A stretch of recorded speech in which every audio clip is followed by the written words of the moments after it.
ان کی ویڈیوز جو صحابہ کے خلاف کو بکواس کرتے ہیں، ان ویڈیو کو ہم چلاتے ہیں، پھر ہم ان کا اپنا ریئیکشن اس پر دیتے ہیں. بھائی میری اور آپ کی کیا حیثیت ہے ہم صحابہ پر کچھ کہیں یا صحابہ کے تعلق سے ریئیکشن دیں؟ ہم ان کی ویڈیوز کو پھیلانے میں اگر ساتھ دے رہے ہیں تو گویا ہانی کی شرکت ہوگی. حضرت ابن عباس رضی اللہ تعالیٰ عنہ کی روایت ہے، اللہ کے نبی صلی اللہ علیہ وسلم نے ارشاد فرمایا میرے صحابہ کو برا نہ کہو، اگر کوئی میرے صحابہ کو برا کہے گا تو اللہ اور اس کے رسول اور اس کے فرشتوں کی لعنت ہوگی.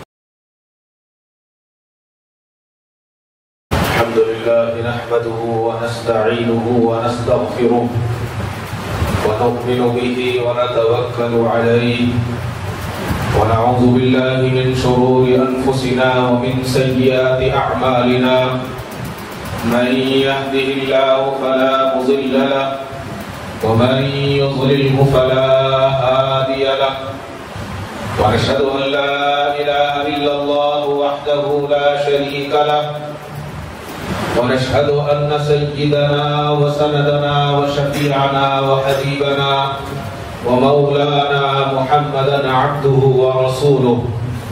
أما بعد، أعوذ بالله من الشيطان الرجيم. بسم الله الرحمن الرحيم. لقد كان لكم في رسول الله أسوة حسنة لمن كان يرجو الله واليوم الآخر وذكر الله كثيرا.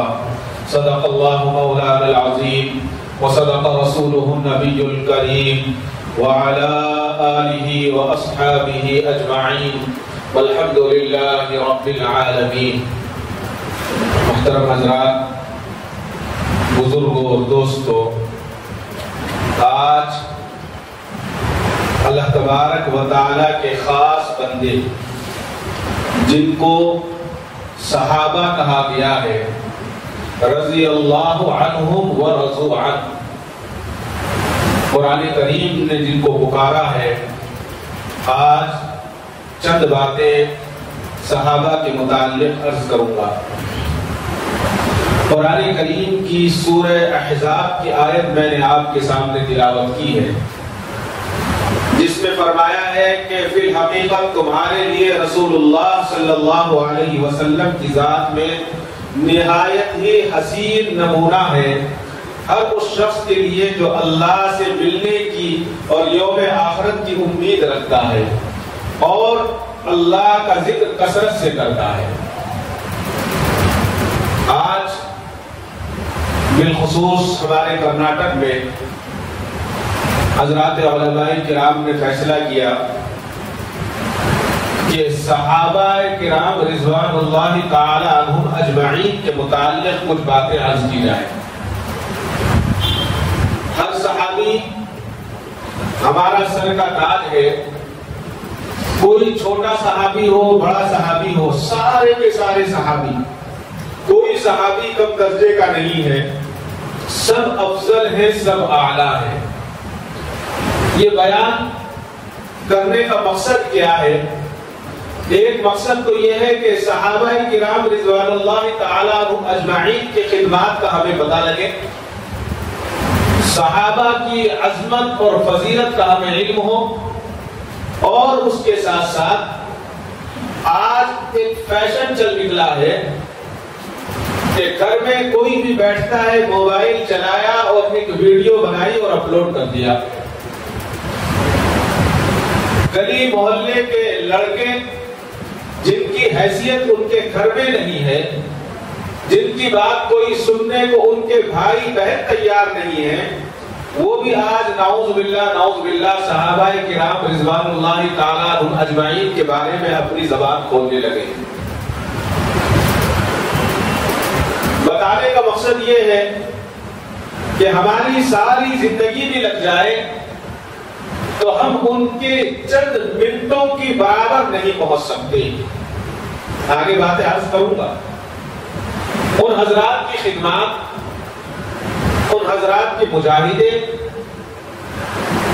اور دین کے لیے جو انہوں نے تکلیفیں برداشت کی ہیں، ہم اس کے بارے میں وہم و گمان بھی نہیں کر سکتے، ہم سوچ بھی نہیں سکتے، اٹھانا تو بہت دور کی بات ہے. ایک روز حضرت ابو بکر صدیق رضی اللہ تعالیٰ عنہ نے مکے کے اندر کچھ لوگوں کو جمع کیا ہوا تھا، مشرکین کو، اور جمع کرنے کے بعد حضرت ابو بکر صدیق رضی اللہ تعالیٰ اللہ کے نبی صلی اللہ علیہ وسلم کی تعلیمات ان کو بتا رہے ہیں، تبلیغ کر رہے تھے۔ دنیا میں اللہ کے نبی صلی اللہ علیہ وسلم کے بعد اگر سب سے پہلے کسی نے تبلیغ کی ہے تو حضرت ابو بکر صدیق رضی اللہ تعالیٰ نے تبلیغ کی ہے۔ چند احباب کھڑے ہیں مکے کے، حضرت ابو بکر صدیق رضی اللہ تعالیٰ ان کو دعوت پیش کر رہے ہیں اسلام کی۔ ابھی دعوت پیش کر ہی رہے تھے کہ اللہ کے نبی صلی اللہ علیہ وسلم بھی تشریف لے آئے۔ ابھی آپ پہنچے ہی تھے کہ کچھ مکے کے مشرکین جو اس انتظار میں تھے کہ کوئی بہانہ ملے کہ یہ تبلیغ کرتے ہوئے پکڑے جائے اور ان کو مارا جائے اور پیٹا جائے، انہوں نے اس موقع کو غنیمت جانا اور حضرت ابو بکر صدیق رضی اللہ تعالیٰ عنہ پر حملہ بول دیا۔ اور حملہ ایسے بولا اور کتنے زیادہ لوگ تھے اور سب نے مل کر حضرت ابو بکر صدیق رضی اللہ تعالیٰ عنہ کو مارنے لگے، جس میں سے ایک بدبخت عتبہ بن ربیعہ تھا، اس نے حضرت ابو بکر صدیق رضی اللہ تعالیٰ کے چہرے انور پر جوتے مارنا شروع کر دیا۔ اور اس زمانے میں جوتے آج جیسے نہیں ہوتے تھے، جیسے آج میں اور آپ پلاسٹک کا سول ہوتا ہے، چمڑے کا جوتا، اور اس چمڑے کے جوتے کو سیف کرنے کے لیے اس میں نال لگائی جاتی تھی، جس طرح سے گھوڑے میں نال لگائی جاتی ہے تاکہ چمڑا جلدی گھسے نہیں۔ اس نے حضرت ابو بکر صدیق رضی اللہ تعالیٰ عنہ کے چہرے مبارک پر جوتا مارنا شروع کر دیا، اور کسی پر بس نہیں کیا بلکہ سیدنا ابو بکر صدیق رضی اللہ تعالیٰ عنہ کو زمین پر گرا دیا اور حضرت ابو بکر صدیق کے پیٹ پر بیٹھ گئے۔ دوسرے قبیلے کے لوگوں نے دیکھا کہ سیدنا ابو بکر صدیق رضی اللہ تعالیٰ عنہ پر حملہ بول دیا ہے اور مارا جا رہا ہے۔ وہ جانتے تھے کہ ابو بکر صدیق کوئی معمولی خاندان سے نہیں ہے، ان کا قبیلہ کوئی معمولی قبیلہ نہیں ہے۔ کہا کہ اگر ابو بکر کو نقصان ہو گیا تو یہ لوگ بھی پھر بدلہ لیں گے اور پھر مشکل میں پڑ جائیں گے۔ تو وہ قبیلہ دوڑتا ہوا آیا اور دوڑتا ہوا آ کر عتبہ بن ربیعہ کو انہوں نے زبردستی وہاں سے ہٹایا اور لوگوں کو الگ کیا۔ الگ کرنے کے بعد سیدنا ابو بکر صدیق رضی اللہ تعالیٰ کے چہرے انور پر اتنا زیادہ مارا تھا کہ چہرے کی شکل بگڑ گئی، پہچان میں نہیں آ رہا تھا کہ یہ سیدنا ابو بکر ہے۔ اس کے بعد اتنی طاقت نہیں تھی کہ ابو بکر کو اٹھا کر لے جائیں۔ اس زمانے میں آج جیسے اسٹریچر نہیں تھے۔ آج بھی جب اچانک کہیں حادثے ہوتے ہیں تو ہم ایک دیکھتے ہیں لوگوں کو کہ برشٹ بٹھا کر برشٹ میں لٹا کر اٹھا کر لے جایا جاتا ہے۔ سیدنا ابو بکر صدیق رضی اللہ تعالیٰ کو چادر میں لپیٹ کر ان کے گھر لے جایا گیا۔ اندازہ کیجئے کہ کیا حال ہوگا۔ آج ہم جب اپنے گھروں سے میتوں کو اتارتے ہیں تو چادر میں اتارتے ہیں، وہی آپ اندازہ کیجئے، وہی خیال کیجئے۔ حضرت سیدنا ابو بکر صدیق رضی اللہ تعالیٰ کو چادر میں لپیٹ کر ان کے گھر لے جایا گیا اور گھر لے جا کر لٹا دیا گیا۔ ماں تیمارداری کر رہی ہے، تیمارداری ہو رہی ہے، کچھ منہ میں پانی ڈالتے ہیں، پکارتے ہیں ابو بکر کو، بولتے ہیں لیکن آواز نہیں آتی، جواب نہیں آتا۔ صبح سے شام گزر گئی، ماں کے کلیجے پر کیا گزر رہا ہوگا۔ شام ہوئی، شام میں سیدنا ابو بکر صدیق رضی اللہ تعالیٰ نے آنکھ کھولی، ماں کی جان میں جان آ گئی۔ کہا کہ بیٹا کیسا ہے؟ پوچھتی ہے کہ بیٹا ابو بکر کیسا ہے؟ تو جواب کیا آنا چاہیے تھا کہ ٹھیک ہوں یا درد ہو رہا ہے یا تکلیف ہو رہی ہے۔ جواب دیتے ہیں کہ ماں یہ بتا کہ میرے نبی کیسے ہیں۔ ماں نے کہا کہ بیٹا تو اپنی تکلیف دیکھ، تیرے چہرے کو پہچانا نہیں جا رہا ہے اور تو پھر پوچھتا ہے کہ محمد کیسے ہیں صلی اللہ علیہ وسلم۔ جو وہاں لوگ کھڑے ہوئے تھے، رشتے دار تھے، وہ کہنے لگے کہ ابو بکر بھی دیوانہ ہو گیا ہے، اسے اپنی فکر نہیں ہے، اپنی تکلیف کو محسوس نہیں کرتا، اس وقت بھی پوچھتا ہے کہ محمد کیسے ہیں صلی اللہ علیہ وسلم۔ حضرت ام جمیل رضی اللہ تعالیٰ وہاں کھڑی ہوئی تھی جو مسلمان ہو چکی تھی. انہوں نے آہستہ سے کہا کہ تمہاری ماں سے کیا پوچھ رہے ہو؟ تمہاری ماں تو ابھی مسلمان بھی نہیں ہوئی ہے اور یہاں تمہاری ماں کھڑی ہے، وہ تمہاری طبیعت پوچھتی ہے اور تم پوچھتے ہو محمد کیسے؟ حضرت سیدنا ابو بکر صدیق رضی اللہ تعالیٰ کے ان سنہرے جملوں پر جائیے اور مان جائیں. سیدنا ابو بکر صدیق نے کہا اے ام جمیل تم میری ماں کو چھوڑ دو، تم یہ بتاؤ کہ نبی کیسے ہے، میرے رسول کا کیا حال ہے، میرے حضور کا کیا حال ہے؟ ام جمیل نے کہا کہ حضور الحمدللہ بالکل ٹھیک ہے. آپ نے کہا خدا کی قسم اس وقت تک کچھ نہ کھاؤں گا جب تک اللہ کے رسول صلی اللہ علیہ وسلم کی خدمت میں حاضر ہو کر ان کی زیارت نہ کروں. ماں کہہ رہی ہے کہ بیٹا کچھ کھا لے، صبح سے شام ہو گئی ہے، بے ہوشی کا عالم تھا.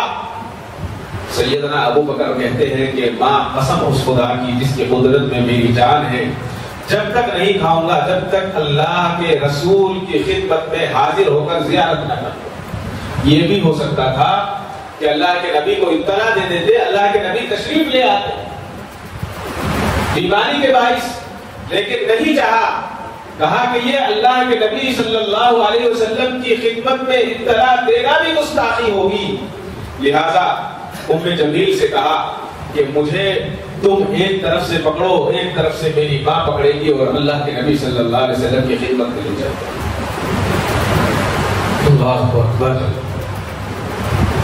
ایک ایسا مرد جو سینکڑوں کو سہارا دیتا ہو آج اس کو سہارے کی ضرورت پڑ رہی ہے. ایک طرف سے ماں نے پکڑا، ایک طرف سے ام جمیل نے پکڑا اور پیر گھسڑتے ہوئے لڑکھڑاتے ہوئے اللہ کے نبی صلی اللہ علیہ وسلم کی خدمت میں حاضر ہو گئے. جب اللہ کے نبی نے یہ حالت دیکھی، اللہ کے نبی صلی اللہ علیہ وسلم سے یہ حالت دیکھی نہیں گئی اور اللہ کے نبی صلی اللہ علیہ وسلم پر رقت طاری ہو. اللہ کے نبی حضرت سیدنا ابو بکر صدیق رضی اللہ تعالیٰ کی اس حالت کو دیکھ کر رونے لگے. پھر اللہ کے نبی صلی اللہ علیہ وسلم نے حضرت ابو بکر صدیق رضی اللہ تعالیٰ کی ماں کے لیے دعا کی، اے اللہ ابو بکر کی ماں کو ہدایت نصیب فرما. اور اللہ کے نبی صلی اللہ علیہ وسلم نے ان کو دعوت اسلام پیش کیا اور وہ وہی مسلمان ہو گئے. صحابہ کی زندگی تو ایسی زندگی ہے. صحابہ کی زندگی ہم نے پڑھی کب ہے، سنی ہم نے کب ہے؟ فضائل اعمال میں صحابہ کے واقعات آتے ہیں جس دن 2 سے 4 منٹ ہو جاتے ہیں ایک دوسرے کو دیکھنے لگتے ہیں. نواز ایک دوسرے کو دیکھتے ہیں کہ وقت ہو گیا ہے، کوئی کھانسے گا، کوئی اٹھ کر چلنے لگے گا. ارے ہماری پوری زندگی ایک طرف اور صحابہ کی چند منٹوں کی، ساعتوں کی، منٹ بھی نہیں ساعت جس کو ہم سیکنڈز کہتے ہیں، جو انہوں نے اللہ کے نبی صلی اللہ علیہ وسلم کی خدمت میں گزارے یا آپ کی زیارت میں گزارے، وہ بھی ہماری پوری زندگی کو اگر دے دیے جائے تب بھی ہم اس کے برابر نہیں ہو سکتے. یہ ایک واقعہ ایسا نہیں ہے، سینکڑوں واقعات ہیں، ہزاروں واقعات ہیں. یہ تو میں حضرت ابو بکر صدیق کی بات کر رہا ہوں. اگر حضرت عمر پر آ جائے، حضرت عثمان پر آ جائے، حضرت علی پر آ جائے تو پورا سال گزر جائے. حضرت سیدنا ابو بکر صدیق کی ایک اور واقعہ، حضرت انس رضی اللہ تعالیٰ جس کے راوی ہیں، وہ ایک قصہ یوں بیان کرتے ہیں کہ حضرت ابو بکر صدیق رضی اللہ تعالیٰ اپنے والد کو، ابو قحافہ کو لے کر اللہ کے نبی صلی اللہ علیہ وسلم کی خدمت میں حاضر ہوئے. ابو قحافہ جو تھے وہ نابینا ہو گئے تھے، ان کو نظر نہیں آتا. لے کر آئے اور اللہ کے نبی صلی اللہ علیہ وسلم کی خدمت میں آ کر اپنے والد کا ہاتھ اللہ کے نبی صلی اللہ علیہ وسلم کے دست مبارک میں دے دیا کہ آپ بیعت فرما لیں، اسلام قبول کروا دیں، کلمہ شہادت پڑھا دیں. اب اللہ کے نبی صلی اللہ علیہ وسلم نے بیعت کے لیے ہاتھ بڑھایا تو حضرت سیدنا ابو بکر صدیق رضی اللہ تعالیٰ رونے لگے. عجیب بات، خود لے کر آئے، ہاتھ بھی دیا اور رونا شروع کر دیا. حضور علیہ الصلوۃ والسلام نے وجہ دریافت کی، پوچھا ابو بکر کیوں روتے ہو؟ حضرت ابو بکر صدیق رضی اللہ تعالیٰ نے فرمایا، کہا کہ یا رسول اللہ مجھے یہ بات زیادہ پسند ہے کہ یہ ہاتھ میرے والد کے ہاتھ کے بجائے آپ کے چچا ابو طالب کا ہاتھ ہوتا اور ان کے اسلام قبول کرنے سے آپ کی آنکھیں ٹھنڈک ہو جاتی۔ یعنی اللہ کے نبی صلی اللہ علیہ وسلم کو ٹھنڈک پہنچانے کے لیے، آپ کو خوشی پہنچانے کے لیے، والد کی قربانی دینے کے لیے تیار ہے۔ اور اسی کو حضرت عبداللہ ابن عمر رضی اللہ تعالیٰ عنہ فرماتے ہیں کہ فتح مکہ کے دن حضرت ابو بکر صدیق رضی اللہ تعالیٰ اپنے والد ابو قحافہ کو لے کر نبی کریم صلی اللہ علیہ وسلم کی خدمت میں حاضر ہوئے تو نبی نے حضرت ابو بکر سے فرمایا، تم ان بزرگ شخص کو ان کی جگہ رہنے دیتے اور ہم خود ان کے پاس چلے جاتے اور ان کو کلمہ پڑھوا لیتے۔ حضرت ابو بکر صدیق نے جواب دیا، میں نے سوچا کہ انہیں یہاں لے کر آؤں تاکہ انہیں زیادہ ثواب ملے۔ اور پھر فرمایا کہ یا رسول اللہ مجھے اپنے والد سے زیادہ آپ کے چچا ابو طالب کے ایمان لانے کی خوشی ہوتی، کیونکہ اس سے آپ کی آنکھوں کو ٹھنڈک ملتی۔ اللہ کے نبی صلی اللہ علیہ وسلم نے فرمایا، ابو بکر تم درست کہتے ہو۔ یہ تھے صحابہ، مال پہ قربان، جان پہ قربان، باپ پہ قربان، اولاد پہ قربان، ہر چیز قربان تھی۔ آج ہم یہ سمجھتے ہیں کہ کسی مسجد کے امام ہو جائیں، کسی مدرسے کے محتمم ہو جائیں تو ہم دین کے ٹھیکیدار ہیں۔ یہ اللہ کا فضل ہے کہ اللہ نے مسجد میں آنے والا بنایا ہے۔ کتنے لوگ ہیں دنیا کے مندروں میں گھنٹیاں بجانے والے، اس کے فضل کو، اس سے ہمیں کبھی یہ نہیں کرنا چاہیے کہ ہم اس کے فضل کے بغیر ہم اپنے اوپر یا اپنے باپ دادا پر ناز کریں۔ 1 منٹ لگتی ہے، سیکنڈز لگتے ہیں ایمان ختم ہونے میں۔ بڑے بڑے خطیب جب کہے غرور آیا، تکبر آیا تو کیا ہوا؟ آج ہم دیکھ رہے ہیں دنیا لعنت بھیج رہی ہے، 24 گھنٹے لعنت بھیج رہی ہے۔ صحابہ کی زندگی وہ زندگی ہے کہ جس پر اگر ایک بات پر بھی ہم عمل کر لیں تو ہماری دنیا بھی بن جائے گی اور آخرت بھی بن جائے گی۔ صحابہ کی محبت وہ محبت ہے کہ ہم اس کا تصور نہیں کر سکتے۔ حضرت شعبی فرماتے ہیں کہ ایک انصاری صحابی اللہ کے نبی صلی اللہ علیہ وسلم کی خدمت میں آئے اور کہنے لگے، یا رسول اللہ صلی اللہ علیہ وسلم، آپ مجھے میری جان، والدین، اہل و عیال، مال و دولت سب سے زیادہ عزیز ہے، سب سے زیادہ محبوب ہے۔ اگر میں آپ کی خدمت میں حاضر ہو کر آپ کے چہرے انور کی زیارت نہ کروں تو مرنے کے قریب ہو جاتا ہوں۔ اور یہ کہنے کے بعد وہ انصاری صحابی رونے لگے۔ نبی کریم صلی اللہ علیہ وسلم نے دریافت کیا کہ کیوں روتے ہو؟ عرض کیا کہ اے اللہ کے نبی، جب آپ اس دنیا سے تشریف لے جائیں گے اور ہم بھی اس دنیا سے چلے جائیں گے، آپ کا مقام جنت میں انبیاء علیہ السلام کے ساتھ ہوگا اور ہم تو غلام ٹھہرے آپ کے مقام کو ہم نہیں پہنچ سکتے، لہذا جنت میں جانے کے بعد آپ کی زیارت سے محروم ہو جائیں گے، آپ کی صحبت سے محروم ہو جائیں گے، یہ سوچ کر رونا آتا ہے اور اس لیے روتا ہوں۔ اللہ کے نبی صلی اللہ علیہ وسلم نے کوئی جواب نہیں دیا۔ اللہ کے نبی صلی اللہ علیہ وسلم نے جب جواب نہیں دیا تو قرآن کی ایک آیت نازل ہوئی، یصلح لکم اعمالکم ویغفر لکم ذنوبکم ومن یطع اللہ ورسولہ فقد فاز فوزا عظیما۔ اللہ تمہارے اعمال کو سنوار دے گا، تمہارے گناہوں کو بخش دے گا، اور جو کوئی اللہ اور اس کے رسول کی اطاعت کرے تو اس کے لیے بڑی کامیابی ہے۔ جب یہ آیت سنی تو ان صحابی کو بڑی تسلی ہوئی اور یہ خوشخبری سنی، اور اس کے بعد ان صحابی نے اللہ تعالیٰ کی بارگاہ میں ایک دعا کی، بڑی عجیب دعا۔ آج جب ہم دعا کرتے ہیں صرف دعا میں مانگتے ہیں، دیتے نہیں ہیں کچھ، صرف لینا چاہتے ہیں۔ اللہ دینے والے ہیں، اس میں کوئی شک نہیں، مانگنا چاہیے، اور جتنا مانگیں گے اللہ اتنا عطا فرمائے، اتنا عطا فرمائیں گے۔ دعا کیا کی؟ انہوں نے دعا کی کہ جب اگر میرا وصال پہلے ہو جائے تو ٹھیک ہے، اور اگر اللہ کے نبی صلی اللہ علیہ وسلم مجھ سے پہلے پردہ فرما لے تو اے اللہ میں آپ سے ایک دعا کرتا ہوں، ایک بھیک مانگتا ہوں، وہ بھیک یہ ہے کہ اگر اللہ کے نبی مجھ سے پہلے پردہ فرما لیں تو آپ میری بینائی کو چھین لیں، مجھے اندھا کر دیں۔ ہے ہم میں کوئی ایسا؟ ہے اتنی محبت اللہ کے نبی سے؟ پوری زندگی گزر گئی، کبھی ہم نے یہ بھی نہیں سوچا کہ اللہ کے نبی صلی اللہ علیہ وسلم کا حلیہ مبارک کیسا تھا۔ زیارت تو بہت دور کی بات ہے، بہت نیک لوگ بھی ہیں جن کو بار بار زیارتیں ہوتی ہیں، اللہ ہمیں بھی ان میں شامل فرمائے۔ ان انصاری صحابی نے دعا کی ہے، اللہ اگر اللہ کے نبی مجھ سے پہلے پردہ فرما لے تو آپ مجھے نابینا کر دیں۔ اللہ نے دعا کو قبول کر لیا، اور دعا کے بعد اللہ کے نبی نے جیسے ہی پردہ فرمایا وہ صحابی نابینا ہو گئے۔ اللہ اکبر، کیا محبت تھی، کیا محبت تھی۔ امام محمد بن سیرین رحمۃ اللہ علیہ فرماتے ہیں کہ حضرت عمر فاروق کے دور خلافت میں کسی شخص نے حضرت عمر رضی اللہ تعالیٰ کو حضرت ابو بکر سے زیادہ بنا کر پیش کیا۔ ہر زمانے میں ہوتا آیا ہے، جو صاحب اقتدار ہوتے ہیں لوگ ان کی تعریف اتنی زیادہ کرتے ہیں کہ وہ خوش ہو جائے۔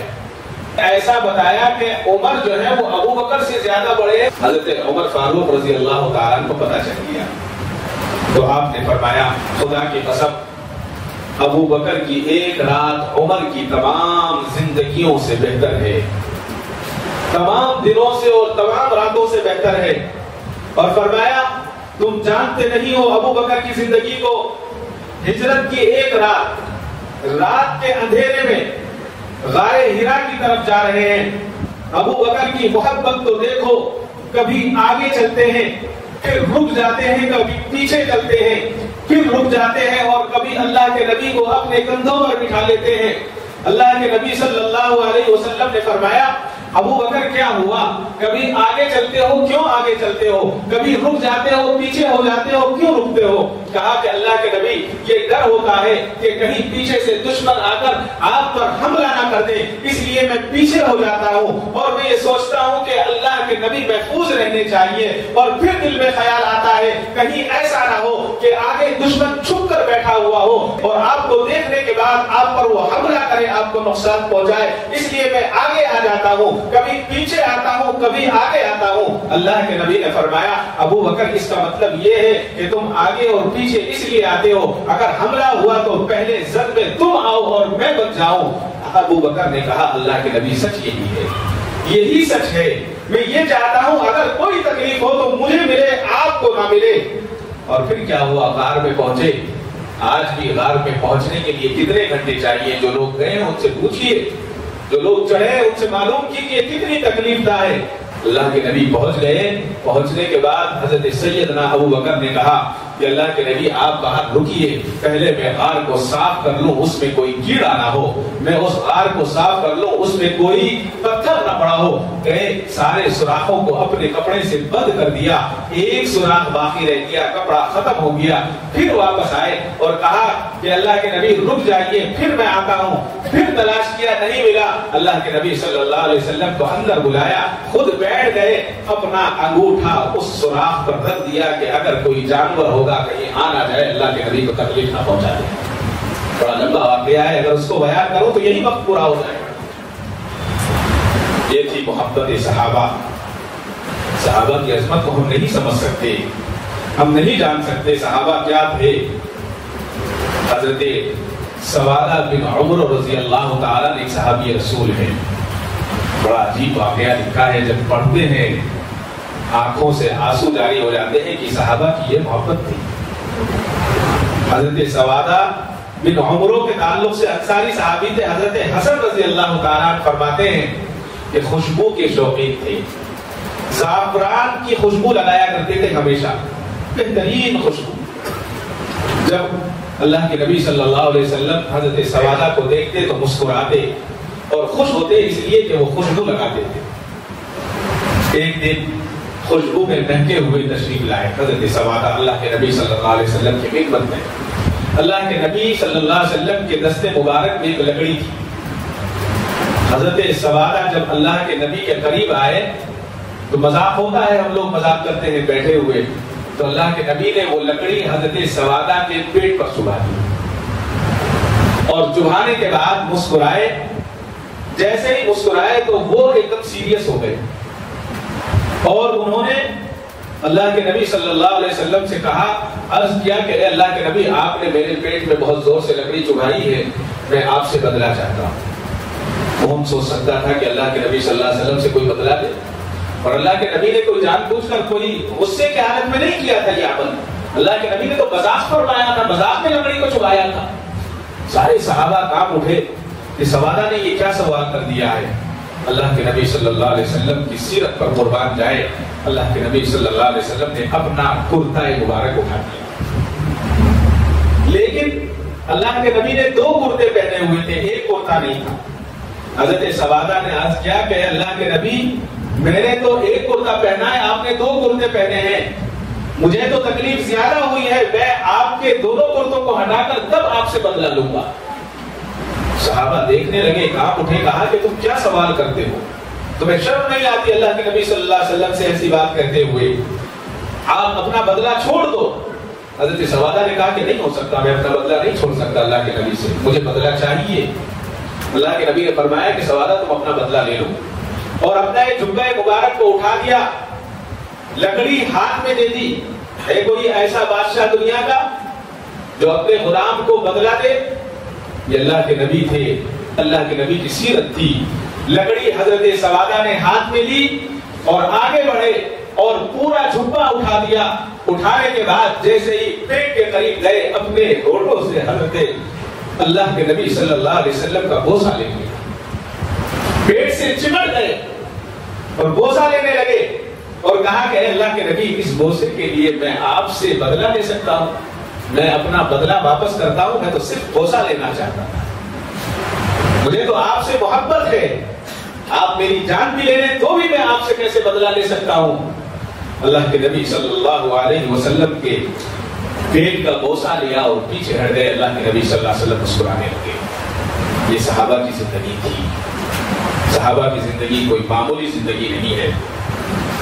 حضرت ابو سعید خدری رضی اللہ تعالیٰ فرماتے ہیں کہ جنگ احد میں اللہ کے نبی صلی اللہ علیہ وسلم کا روح مبارک زخمی ہو گیا تو ان کے والد حضرت مالک بن سنان نے آپ صلی اللہ علیہ وسلم سے کہا کہ اللہ کے نبی، یہ آپ کا خون مبارک ہے. تو اللہ کے نبی نے فرمایا کہ ہاں، اس کو تم پھینک دو.